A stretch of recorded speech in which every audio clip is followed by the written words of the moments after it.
देखिए, बहुत सारे लोग ये सवाल कर रहे हैं कि इम्तियाज जलील मुंबई से क्यों लड़ना चाहते हैं करके।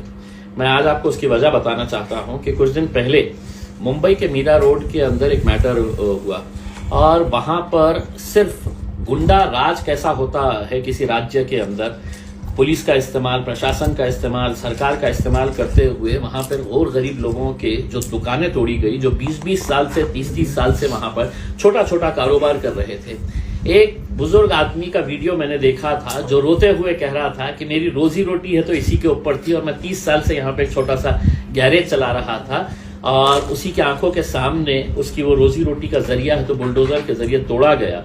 तो मेरे मन में एक सवाल आया था कि इतनी बेबसी क्यों है, क्या वजह है कि मुंबई जैसे इतने बड़े शहर के अंदर लोग आवाज उठाने के लिए तैयार नहीं है। वो नेता जो कांग्रेस के साथ जुड़े हुए हैं, जो अजीत दादा की एनसीपी के साथ जुड़े हुए हैं, जो शिवसेना के अंदर भी गए हुए हैं, वो नेताओं की बेबसी क्या थी कि वो लोग आवाज उठाने के लिए तक तैयार नहीं थे। मीरा रोड की उस घटना के ऊपर भाजपा के छोटे मोटे चिल्लर नेता आके वहां पर किस तरह की भाषा का इस्तेमाल कर रहे थे।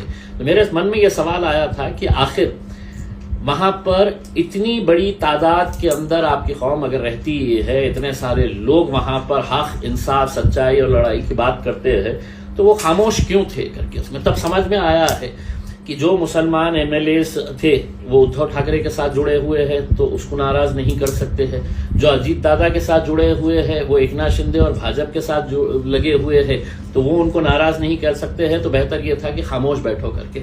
और वहां पर वो बेबसी देखने के बाद मुझे ऐसा लगा कि नहीं, बंबई में जाना चाहिए और बंबई के अंदर जितने भी मजलूम है, जितने भी परेशान लोग हैं, उनके लिए एक ताकत बनकर खड़े रहना है करके। इसका मतलब ये नहीं है कि मैंने फैसला लिया है, मैंने असद साहब को ये प्रस्ताव दिया हूं कि साहब क्यों नहीं हम वहां पे अपनी किस्मत आजमा सकते हैं उसमें। क्योंकि जब हम औरंगाबाद में खड़े हुए थे तो औरंगाबाद में भी 2019 के अंदर कई सारे दिग्गज लोग थे। अरे कहां से आता, जीतता क्या, नहीं जीतता, कौन देता वोट, ऐसा यही भाषा करते थे उसमें। लेकिन अल्हम्दुलिल्लाह जीत के आए थे। आगे भी अगर हमारे किस्मत में रहेगा तो बिल्कुल वहां से भी किस्मत आजमाई जा सकती है।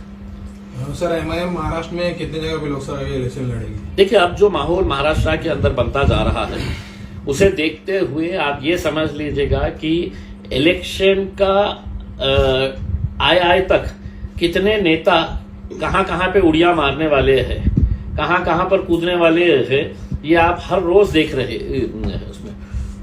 तो अब कई कॉन्स्टिट्यूएंसीज ऐसी हमारी नजरों के सामने आ रही है कि जहां पर हमको ऐसा लगता है कि अरे ये तो समीकरण पूरा बदल गया है, हम वहां पर जा सकते हैं करके। तो ऐसी कुछ कॉन्स्टिट्यूएंसीज के ऊपर मेहनत चालू है, सर्वे चालू है और इंशाल्लाह लड़ेंगे।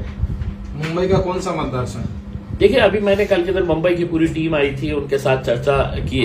अब उनके अंदर ये आपस में खींचमतानी चल रही है कि नहीं साहब ये कॉन्स्टिट्यूएंसी से लड़ना, कोई कहता कि नहीं साहब मेरी कॉन्स्टिट्यूएंसी से लड़ना चाहिए करके उसमें।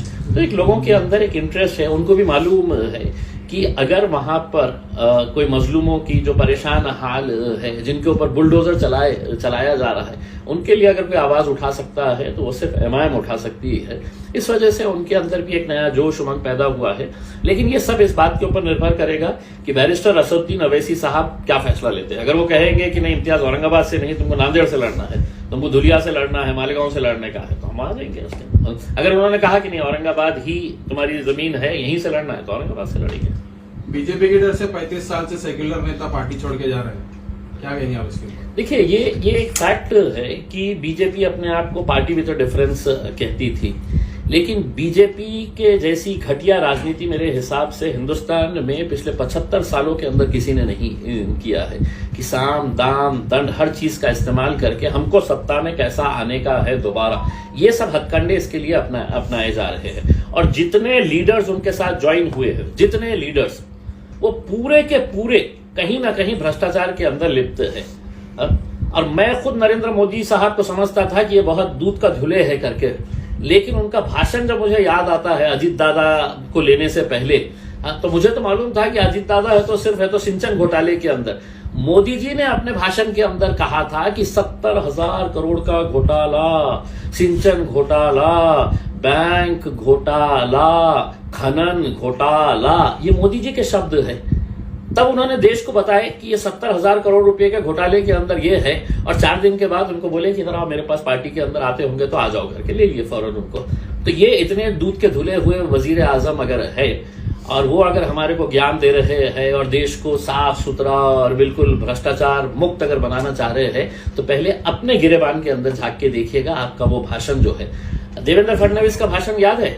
अजीत दादा हमको ये मिलेंगे, जैसे ही अजीत दादा हमको मिलेंगे, हाँ तो हम चक्की पीसिंग चक्की पीसिंग चक्की पीसिंग, इनका देवेंद्र फडणवीस का भाषण। तो ये सिर्फ जनता को बेवकूफ बना रहे थे। इलेक्शन में इनको समझ में आ जाएगा कि इनका हशर क्या होने वाला है। चंद्रकांत खैरे ने आपके ऊपर भ्रष्टाचार के आरोप लगाए। बस बहुत अच्छे, मेरे बहुत अच्छे परम मित्र है, बहुत अच्छे इंसान है वो।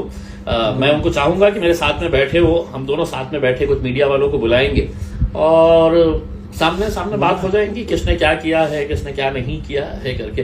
भाषणों के अंदर तो मैं तो खैरे साहब से भी अच्छा भाषण दे सकता हूँ, जबान मेरे मुंह में है तो उनसे अच्छी जबान है उसमें। लेकिन ये है कि अगर सच्चाई के ऊपर बात करने का है तो खैरे साहब, जगह आपकी, समय आपका, दिन आपका, बैठे एक दिन आ जाए, साथ में बैठे, उसके अंदर एक साइड में आप बैठ जाए और दूसरे साइड में वो केंद्र के जो मंत्री है जिन्होंने कहा कि इम्तियाज जलील ने क्या किया है करके। तो भगवत कराड़ साहब, आप और आपके साथ भारतीय जनता पार्टी के दोनों मंत्रियों को बिठा दीजिएगा साथ के अंदर, और हिसाब दूध का दूध पानी का पानी हो जाएगा उसके अंदर। कब बैठते हैं बता दीजिएगा मेरे को, आपकी जगह, आपका दिन और आपका समय। आप मुंबई से लड़ेंगे तो औरंगाबाद से कौन करेगा? बहुत सारे लोग रहते हैं, बहुत सारे, पार्टी किसी एक शख्स से नहीं चलती है उसमें, कोई ना कोई तो रहेगा। Thank you sir.